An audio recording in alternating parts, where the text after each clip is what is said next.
You're listening to The Stressless Life with Dr. Yip, the podcast about conquering your fears and overcoming anxiety. Our question for the day is, what is it like to live with panic disorder? I'm your host, Noah Larison. Let's say hello to Dr. Yip. Hi, Noah. Dr. Yip is a licensed psychologist who's board certified in behavioral and cognitive therapy and an expert in the treatment of anxiety and OCD. So last episode we talked about panic attacks and panic disorder, but this time we wanted to get more in depth into panic disorder and to really get into what patients who suffer from this actually go through on a daily basis. Yes, I think a lot of people, they don't understand how severe panic disorder can become, especially when we avoid.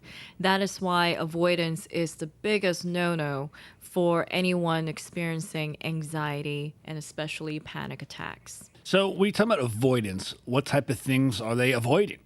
Life, to the point where there is no more life. And when I say there's no more life, what I mean is they don't do anything. They can't do anything, not because they don't want to, because they can no longer.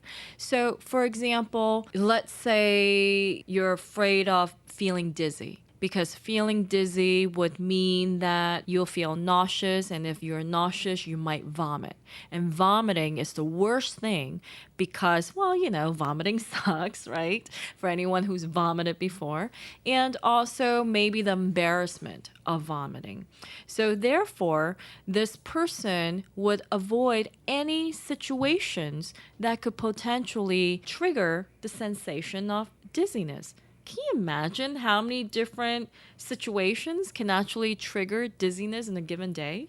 I would imagine they probably wouldn't want to go too high off the ground, or maybe want to go in a car or too fast. Wouldn't go to the playground, wouldn't go to the gym, wouldn't make quick movements, wouldn't make sudden movements, sudden turning movements, wouldn't want to see things that are moving in circles because that could create a little bit of dizziness. And when I say dizzy, I know when I say this, some people might think, okay, well, that's a little extreme. You have to keep in mind, though, that the fear of feeling dizzy, feeling nauseous, would be so intense that even the smallest suggestion of this might trigger dizziness is feared upon. It's kind of like that saber tooth is right in front of you. So even if you watch a merry-go-round, that could get you dizzy, and the person would avoid it at all costs. And it doesn't just have to be about dizziness. It could be about any of the physical sensations that we discussed at our last podcast. For example, your pounding heart, feeling like your heart is going to jump out of your chest, feeling like you can't breathe, you're choking, feeling hot or cold, and feeling like you're losing control over yourself, feeling like you're going crazy. Any of these physical sensations that you find uncomfortable, you would avoid it, even the smallest hint of it, at all costs. So the reason you're avoiding it, is it because the dizziness is so uncomfortable or the heart palpitations are so uncomfortable? Or is it that it's your appraisal, your head's belief about those physical sensations is that they're so bad?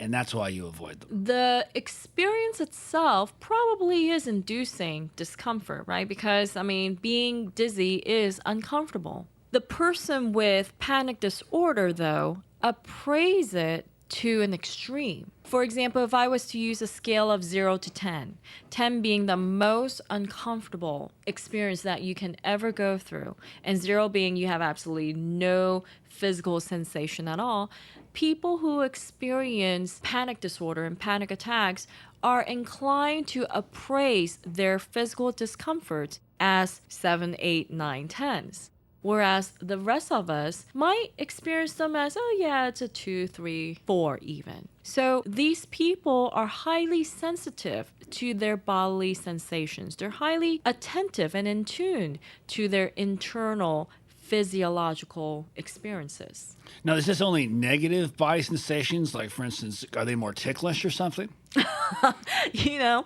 If ticklish is on their list, that could be it. Okay, fair enough. In terms of avoiding then, what are some of the consequences that happen? Well, you begin to build yourself a prison of what feels safe and what doesn't feel safe. And whatever doesn't feel safe is pushed away at all costs, even if that means at the cost of your living a functional, satisfying life. So I've had patients who aren't able to go to school, who's had to quit their jobs, who's had to limit their physical activity.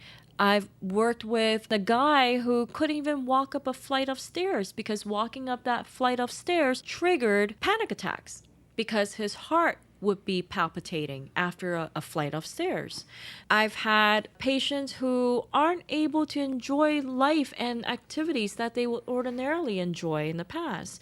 I had a guy who used to play baseball, and he experienced his heart palpitating during a game once and had a panic attack where he pretty much had to be on the ground and kind of catch his breath, and he was really, really dizzy and almost even vomited, and that was embarrassing for him.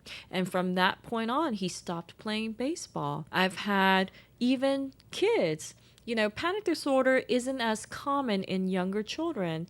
We have had a child, I think she was probably 7 at the time, and she had panic disorder. So any physical sensations in her body that she deemed as dangerous would trigger this panic attack. And it got to the point where she was constantly throwing temper tantrums. Parents did not know what was happening. She refused to go to school. She refused to play with her friends. She stopped all after school activities. She couldn't do sleepovers anymore, couldn't do camp anymore, and she was basically homebound. And guess who had to be homebound with her? Her parents? Absolutely. So unfortunately for children and even adults who live with others, so a spouse, significant other, many times the family members are entrenched and involved into the person's avoidance behavior. So whatever the person can no longer do, family members often pick up the slack. From the patient's perspective, if I know that if I walk up the stairs, I'm going to become incredibly dizzy and get heart palpitations, I'm not going to go up the stairs. Why would I? You're right. Why would you? Well, the problem with not going up the stairs is that you avoid it. And in avoiding it, what you're basically doing is reinforcing the belief, the false belief that this stair is dangerous and I can't walk up the stairs because if I do, my heart will be beating too fast and it's going to be uncomfortable. And who knows, I might have a heart attack as soon as I get to the top of the stairs. Though that belief is not accurate. That belief is a catastrophic perception into what's really happening. What's really happening is you are using endurance. You're using your body's muscles to get up that flight of stairs. And just like any exercise that we engage in, yes, your heart is going to be beating, and your heart is beating is because, like what we said, your heart is your body's motor. And when your body is using excess energy, that motor is going to run faster. And therefore, you're feeling your heart beating. Just because that's what's happening, it doesn't mean it's bad. It doesn't mean that your heart is going to explode, or even though it might feel like it's pounding really hard, it's not really going to jump out of your chest. Except people with panic disorder, that's what they believe, that it actually might happen. What would going up the stairs and inducing the panic attack, how is that going to help things and change things? First of all, what we help patients to do is label the experience correctly. So when you're going up the stairs, what you're doing is you're using the muscles and you're asking your heart to work for you. And if you're asking your heart to work for you, that's exactly what it's going to do. And you're going to feel that. So as you get to the top of the stairs, yes, your heart will be beating faster because it's working harder. And that's exactly what it is that you're experiencing. You're experiencing your heart doing the work. And if you shift your focus, you shift your thinking to that direction and perceiving your heart as something that's functioning and doing work for you, rather than it's out of control and it's just beating out of control and it's going to explode, then you're already appraising the situation accurately, right? So earlier you asked me, are these people misappraising the situation? Well, one way to correct that is to label the experience for what it is rather than what our minds catastrophize it to be. So that's the first thing. Now, once you get to the top of the stairs, what also happens cognitively is that you understand, oh, I made it up the stairs. Yes, this feels uncomfortable. This doesn't feel right, though I did it. And wow, nothing bad happened to my heart. And yes, it's beating really fast right now, though over time, the beating starts to calm back down without doing anything at all. The heart calms back down again because that's what the heart does. It's doing exactly as what it's made to do. It sounds like you're saying that the avoidance of going up the stairs or the avoidant behavior is actually worse than the panic attack. Absolutely, because the panic attack occurs based on your appraisal of the situation, right? You're appraising the situation as dangerous, and therefore you're sending signals to your brain to trigger your fight or flight alarm. And that's what's happening. That's what a panic attack is. It's basically just your fight or flight alarm at excess. And your avoidance, it's almost like it's doubly worse. I don't even know if that's the word or if that's a true word.